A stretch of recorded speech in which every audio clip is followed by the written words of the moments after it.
Today we are going to the form of government, हमने कल पढ़ी थी, तो उसमें हमने पढ़ा था क्या? हमने कल मोनोक्रेसी पढ़ा था, राजतंत्र के बारे में पढ़ा था, मोनोक्रेसी के बारे में पढ़ा था। आज हम डिक्टेटरशिप और डेमोक्रेसी के बारे में पढ़ेंगे। क्लियर हुआ? आगे चलते हैं। डिक्टेटरशिप बेटा क्या होती है? Dictatorship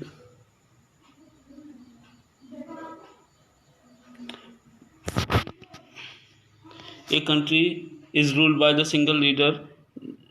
The leader is not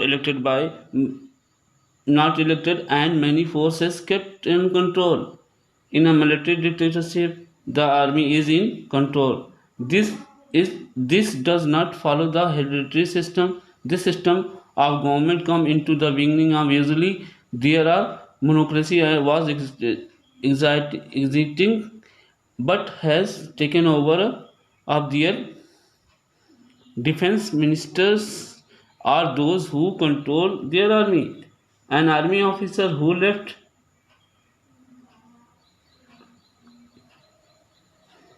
who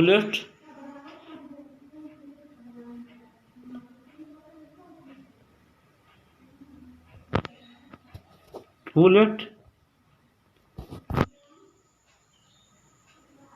that had the control of the army would compare the skill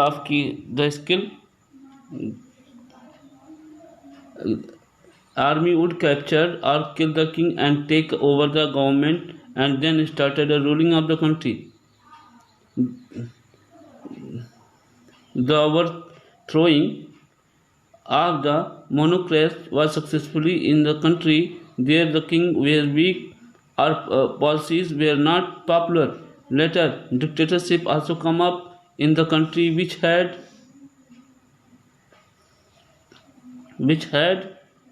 other form of government, but there where the peoples did not trust the government. बाद में शुरू में तानाशाही कहाँ होती थी? जहाँ के राजा कमज़ोर होते थे तो वहाँ की सेनाओं से क्या होती थी? उखाड़ फेंकती थी, उनकी पॉलिसियाँ राजा की पॉपुलर नहीं होती थी। लेकिन बाद में ऐसी जगहों पे भी तानाशाही आई जहाँ पे गवर्नमेंट्स अच्छी नहीं होती थी।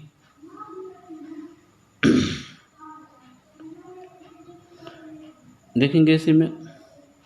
This form of government always had a problem because the army was not in control and ruthless. The people were denied their basic fundamental rights, and the dictator has for army force think the public which was not treated people for long. मतलब कि इसमें तानाशाही होती थी, जो सेना चाहती थी वही काम होता था। हमें सरकार की आवश्यकता क्यों होती है? दूसरा है 3 टाइप ऑफ गवर्नमेंट, आप जानते हैं। What do you understand by monocracy? आपने पढ़ी। Monocracy why did monocracy fighting away क्यों दूर होती जाती है? क्योंकि लोगों की आवश्यकताओं के अनुरूप वो खड़ी नहीं कर पा रही है। डिफाइन द डिक्टेटरशिप अभी हमने पढ़ा है। और उसके बाद बेटा why are the people, because सेना अपने हिसाब से सारी चीज़ें करती हैं, पीपल के विल के हिसाब से नहीं करती। क्लियर हो बेटा? डेमोक्रेसी चलते हैं। In a democracy government was elected by the people. Democracy में क्या होती है बेटा? जो गवर्नमेंट होती है वो इलेक्टेड होती है किसके द्वारा? लोगों के द्वारा। Everyone who engage enable to vote a chance of elected leader who will run the country. जो भी लोग क्या हो जाते हैं बेटा? जो भी लोग वोट देने लायक हो जाते हैं वो वोट देते हैं, अपने लीडर को चुनते हैं जो देश को चलाते हैं। In distinguish form of government control by the particular social class or group by a say person like monocracy or dictator.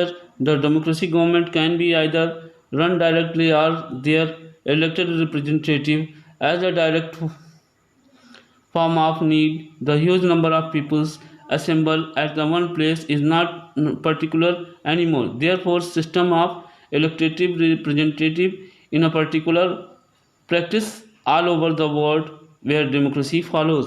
मतलब कि अब बेटा लोगों का एक जगह होना संभव नहीं है, इतने ज़्यादा लोग हैं तो लोग अपने क्या बोलते हैं बेटा? भेजते हैं रिप्रेजेंटेटिव, भेजते हैं प्रतिनिधि चुन के भेजते हैं। इस तरह की डेमोक्रेसी पूरे विश्व में बेटा पूरे विश्व में है। आगे देखेंगे,